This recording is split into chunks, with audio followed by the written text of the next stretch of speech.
Jean-Pierre Foucault compte près de 60 ans de carrière dans les médias à son actif, et pourtant, il n'a jamais pris la grosse tête. L'animateur de 77 ans met d'ailleurs un point d'honneur à ne jamais refuser certaines faveurs à ses fans, comme il l'a confié au micro d'Europe 1.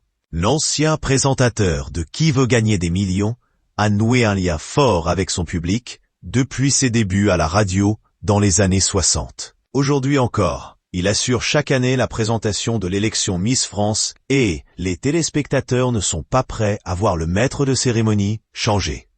Mais malgré tout ce succès, Jean-Pierre Foucault n'a jamais eu les chevilles qui enflent. Il ne refuse d'ailleurs jamais un selfie lorsqu'un fan le croise dans la rue. Je ne supporte pas certains de mes collègues ou certains artistes, sans citer de nom bien sûr, qui font des pieds et des mains pour devenir célèbres, et une fois qu'ils le sont, mettent un chapeau pour se cacher. On doit notre notoriété au public qui est là, et quand le public nous demande quelque chose, ce petit retour me semble être la moindre des choses, a-t-il détaillé sur Europe 1. Son amie, la journaliste Carole Gessler, a confirmé ses propos et a assuré que l'animateur acceptait toujours d'être pris en photo avec ses fans. Il fait ça avec beaucoup de plaisir. Pourtant, celui-ci est presque constamment sollicité. C'est une rockstar. C'est hallucinant. Vous ne pouvez pas faire un pas avec Jean-Pierre. Il y a une forme d'amour du public pour lui.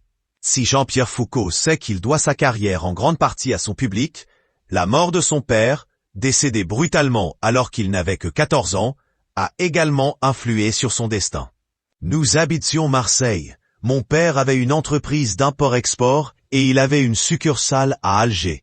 Il est allé 2 jours à Alger pour aller vérifier, dit ma mère, la comptabilité, et il s'est fait tirer 2 balles dans le dos. Personne ne sait pourquoi. Il ne faisait pas de politique, il était simplement commerçant, avait-il raconté dans 50 Inside. Après ce drame, l'animateur star de TF1 a tenté de trouver un échappatoire. J'ai commencé à faire le clown, j'ai commencé à m'extérioriser, et ça a été pour moi en quelque sorte une formation professionnelle. Je lui dois ma carrière, j'y pense tous les jours, et je sais qu'il est là et qu'il me guide.